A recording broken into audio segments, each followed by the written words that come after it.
Graça e paz da parte de Deus, o nosso Pai, e do Senhor Jesus Cristo. Nós vamos estar estudando a lição 13, a última lição deste segundo trimestre da Escola Bíblica Dominical, que traz como título A Batalha Espiritual e as Armas do Crente. O texto áureo está em Efésios capítulo 6, versículo 11. Revesti-vos de toda a armadura de Deus, para que possais estar firmes contra as astutas ciladas do diabo. A verdade prática traz: o uso da armadura de Deus assegura a vitória do crente no campo da batalha espiritual. A leitura bíblica em classe está em Efésios, no capítulo 6, do versículo 10 até o versículo 20, que passamos a ler. No demais, irmãos meus, fortalecei-vos no Senhor e na força do seu poder. Revesti-vos de toda a armadura de Deus, para que possais estar firmes contra as astutas ciladas do diabo. Porque não temos que lutar contra carne e sangue, mas sim contra os principados, contra as potestades, contra os príncipes das trevas deste século, contra as hostes espirituais da maldade nos lugares celestiais. Portanto, tomai toda a armadura de Deus, para que possais resistir no dia mau e, havendo feito tudo, ficar firmes. Estai, pois, firmes, tendo cingido os vossos lombos com a verdade, e vestida a couraça da justiça, e calçados os pés na preparação do evangelho da paz, tomando sobretudo o escudo da fé, com o qual podereis apagar todos os dardos inflamados do maligno. Tomai também o capacete da salvação e a espada do Espírito, que é a palavra de Deus, orando em todo o tempo, com toda oração e súplica no Espírito, e vigiando nisso com toda perseverança e súplica por todos os santos, e por mim, para que me seja dada, no abrir da minha boca, a palavra com confiança, para fazer notório o mistério do Evangelho, pelo qual sou embaixador em cadeias, para que possa falar dele livremente, como me convém falar. Amém. Então nós temos aí a base da nossa lição. O objetivo geral diz mostrar que o uso da armadura de Deus assegura a vitória no campo da batalha espiritual, que é também a nossa verdade prática. Temos 3 objetivos específicos. Cada objetivo está ligado a um tópico da lição. Então, o tópico 1 tem como objetivo demonstrar qual deve ser o preparo espiritual do crente para a batalha. O segundo objetivo é apresentar o campo da batalha espiritual. E o terceiro objetivo é saber quais são as armas espirituais indispensáveis para o crente. Então, ao longo do comentário da lição, nós vamos atingir esses objetivos. Então, vamos aqui na introdução da lição. Nessa batalha, a fim de suportar os ataques e se manter firme na marcha contra o mal, os soldados de Cristo precisam revestir-se de toda a armadura de Deus. É o que veremos na lição de hoje, a lição 13. Primeiro tópico geral: o preparo espiritual do crente para a batalha. Então, vamos observar que todo crente, todo cristão precisa estar preparado para esta batalha espiritual.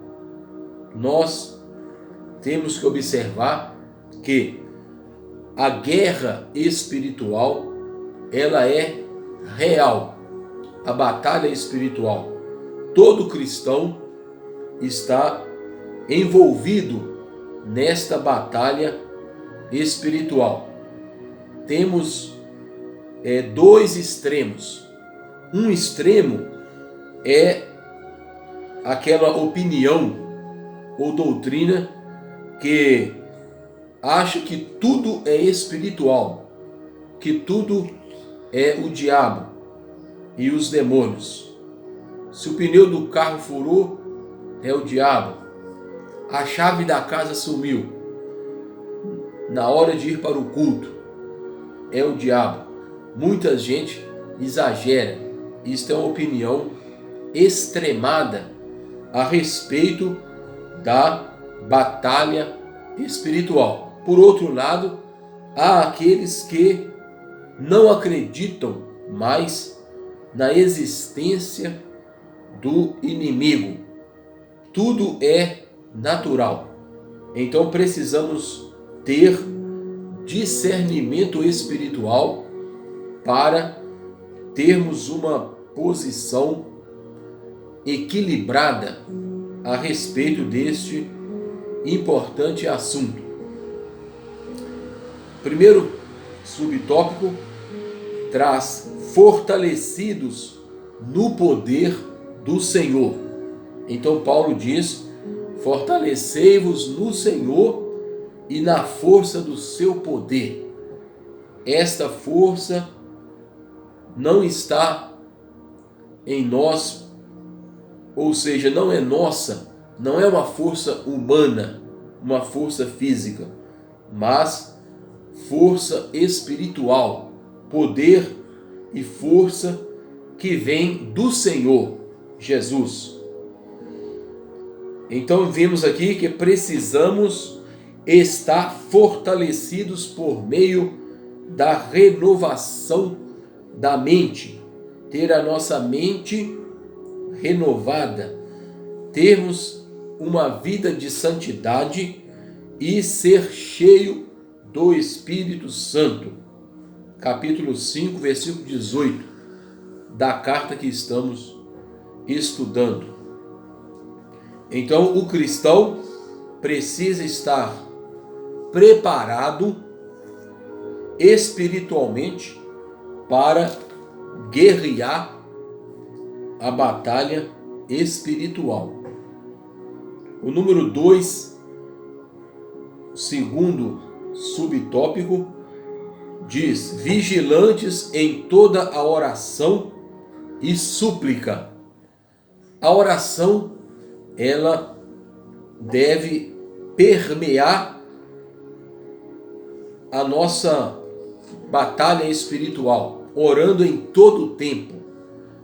Paulo mostra que essa deve ser a nossa atitude de oração e súplica, porque a oração e a súplica são armas espirituais que Deus colocou à disposição do crente.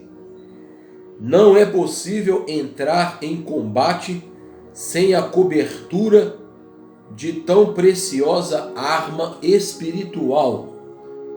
A expressão orando em todo o tempo, com toda a oração e súplica no Espírito, significa clamar pelo favor divino em qualquer circunstância e oportunidade.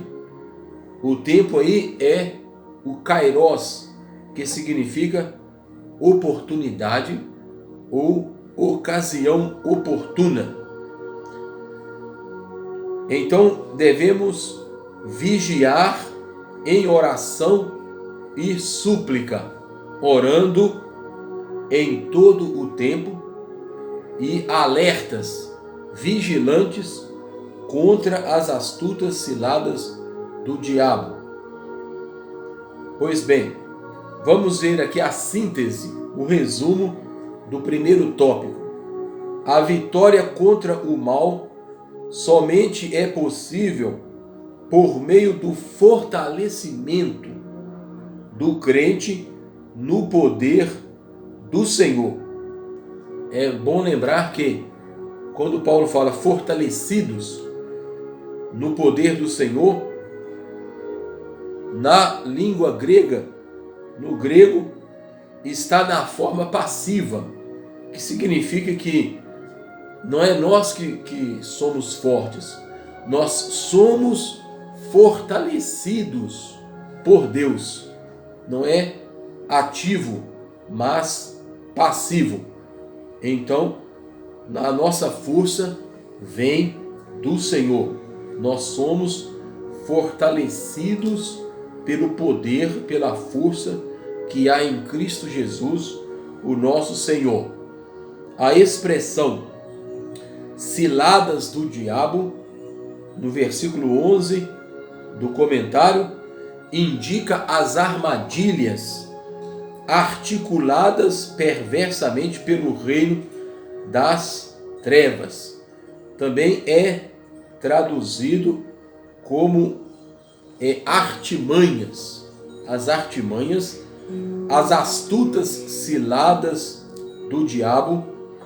Esta palavra no grego é metodeia. A metodeia, de onde vem a palavra método.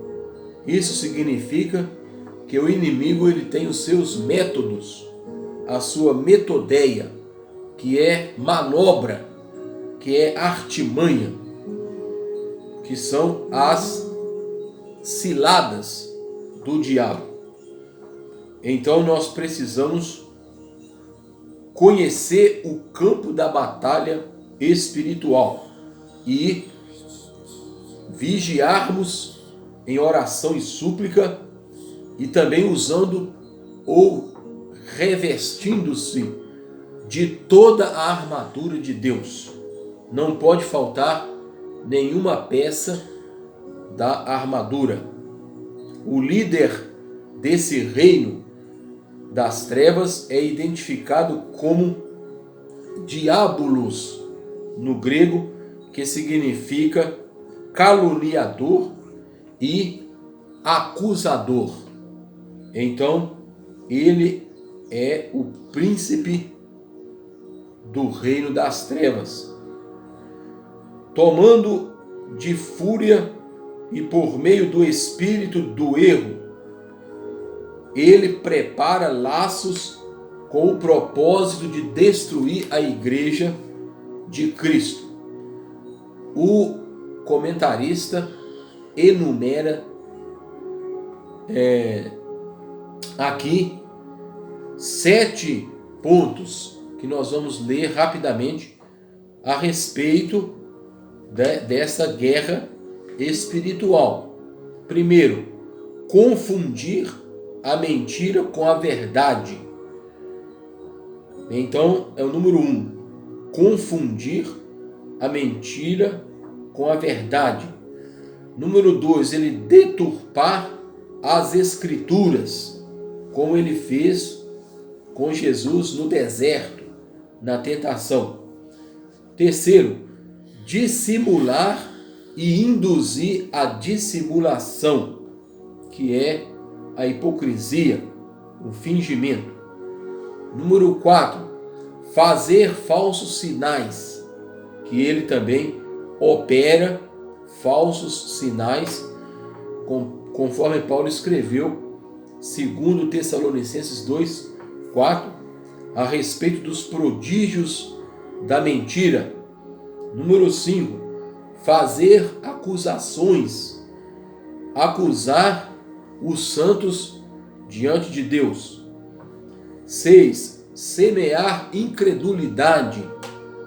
Paulo diz isso também na carta aos Coríntios, na segunda carta, capítulo 4, versículo 4, que ele diz que o inimigo, Satanás, ele cegou o entendimento dos incrédulos, para que não lhes resplandeça a luz do Evangelho da glória de Cristo. E, finalmente, número 7, promover ideologias anticristãs. Ele promove ideologias, pensamentos, doutrinas e até mesmo cultura que são contrárias à palavra de Deus, à doutrina reta. Diante desse quadro, o texto sagrado ordena: revesti-vos de toda a armadura de Deus. Então nós temos que nos vestirmos de toda a armadura, não apenas de uma ou outra peça, mas da armadura completa. Número 2, o conflito contra o reino das trevas. O conflito contra o reino das trevas. Então Paulo diz que a nossa luta não é contra pessoas de carne e sangue, mas é uma luta espiritual contra o reino das trevas nas regiões celestes. Então é importante observar que nós não estamos lutando contra pessoas, contra carne e sangue, mas contra as astutas ciladas do diabo, contra o príncipe da potestade do ar e contra também os dominadores deste mundo tenebroso, conforme está no versículo 12 da nossa lição. Essas declarações indicam que a batalha não é física, mas travada no mundo espiritual. O conflito é contra as hostes que, debaixo da autoridade do diabo, mantém os homens na escuridão. Então observa que esta luta é uma luta totalmente espiritual e nós só podemos vencê-la usando as armas espirituais que Deus nos deu.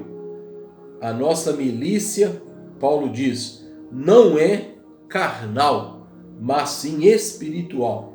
E as nossas armas também não são carnais, mas espirituais, poderosas em Deus para destruir fortalezas e levar todo pensamento cativo à obediência de Cristo. Terceiro, as agências das potestades do ar.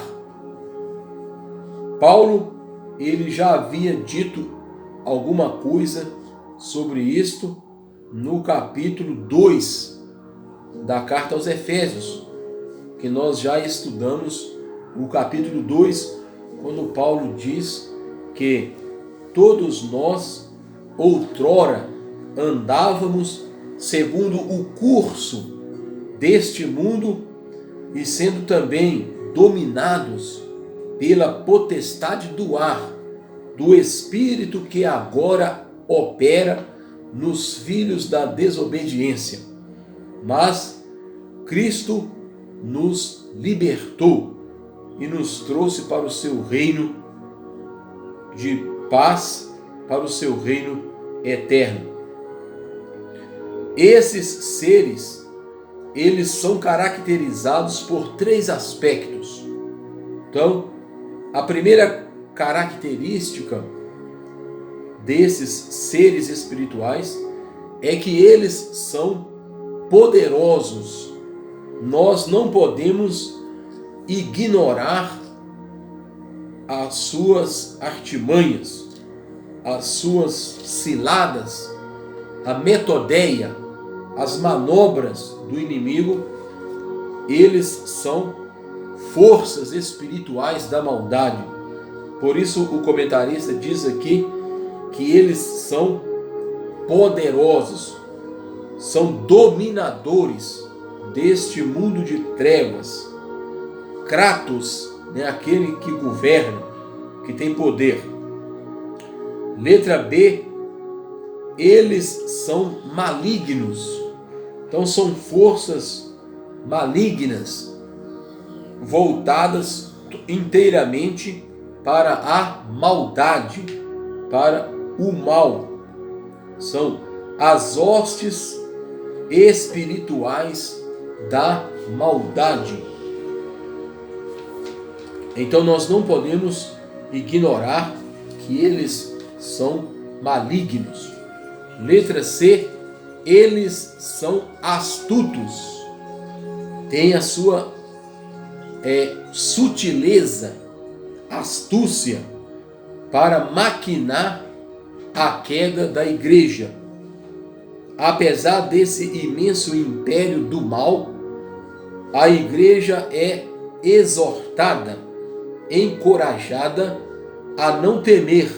Somos incentivados a lutar e, sobretudo, vencer, pois o Senhor da igreja está elevado, exaltado ao nível acima de todo o principado e poder e potestade e domínio. Capítulo 1, versículo 21 da carta aos Efésios. A síntese do tópico 2. O crente precisa conhecer o seu campo de batalha espiritual para que possa guerrear contra o inimigo e receber e alcançar a vitória. Amém. Terceiro tópico geral: as armas espirituais indispensáveis ao crente. Primeiro, a armadura completa de Deus. Observa esta ênfase que o comentarista está fazendo, que nós precisamos nos revestir de toda a armadura. No grego, panóplia. Panóplia. Pan significa toda. Então, panóplia significa armadura completa. Toda a armadura de Deus, para que possamos ter vitória na batalha contra o mal. Número 2. As armas indispensáveis de defesa. Primeiro, cingidos os lombos com a verdade. Cingidos os vossos lombos com a verdade. Então, nós precisamos estar na verdade, viver a verdade, professar a verdade porque a verdade, ela é uma arma espiritual. O crente precisa falar a verdade e viver de acordo com a verdade do Evangelho de Cristo. Letra B. Vestida a couraça da justiça, viver em justiça, em retidão.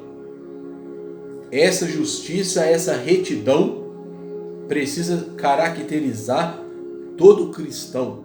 Esta é uma arma espiritual que protege a nossa cabeça. A couraça da justiça, aliás, o nosso peito, trata-se de uma malha impenetrável de proteção aos órgãos vitais, inclusive o nosso coração.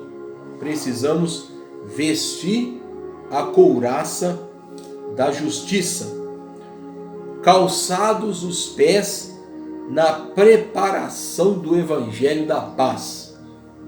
Significa calçar os pés na disposição do Evangelho da paz, conforme está traduzido na Almeida, século 21.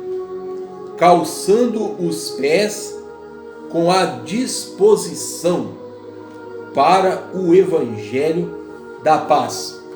Na Bíblia de Jerusalém foi traduzido assim, o versículo 15 do capítulo 6: e calçai os pés com o zelo para propagar o Evangelho da paz.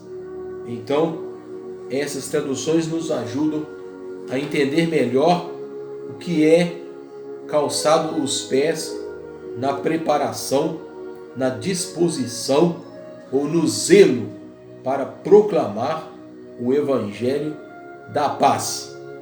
Letra D. Tomando sobretudo o escudo da fé.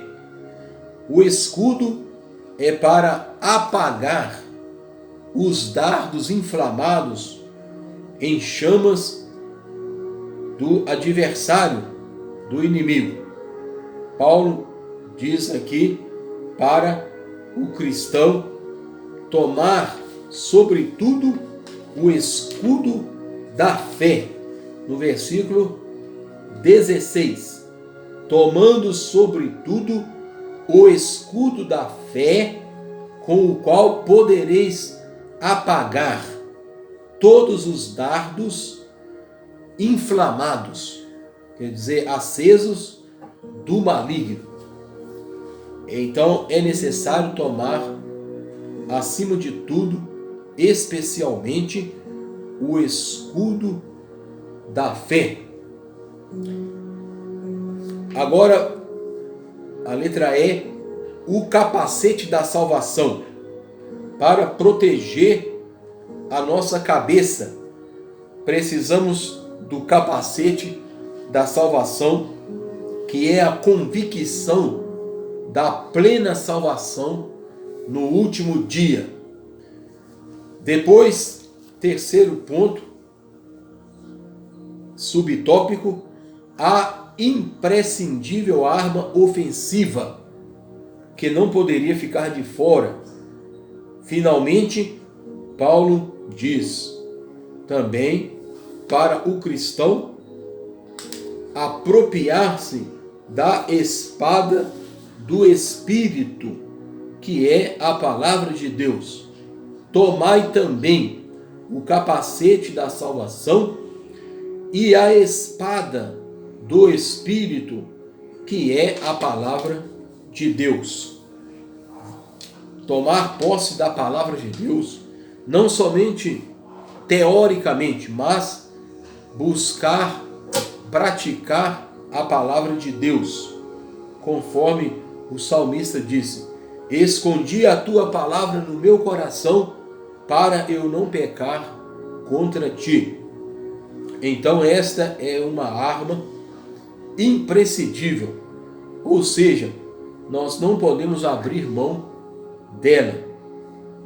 Na conclusão, nós temos aqui que a vitória da Igreja de Cristo contra as forças do mal é garantida pela sobreexcelente grandeza do poder de Deus.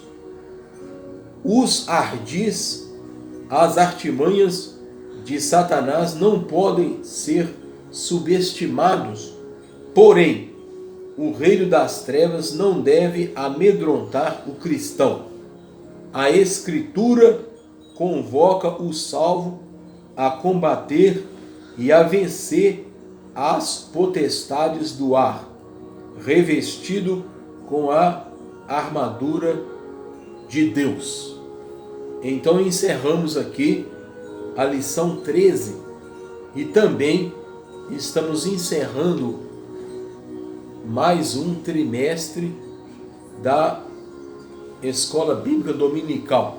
Quero agradecer de coração aqueles que nos acompanharam nesse simples, nesse modesto estudo que nós fizemos nesse período de quarentena. Se você gostou, inscreva-se no canal Débora Castro Abençoados. Débora Castro Abençoados. Deixa o seu like se você gostou. Que Deus continue abençoando ricamente a sua vida, a nossa vida, para que possamos vencer essa pandemia. A pandemia, nós vamos vencê-la com a panóplia. A panóplia, que significa toda a armadura de Deus. Assim que Deus continue nos abençoando em nome de Jesus. Amém.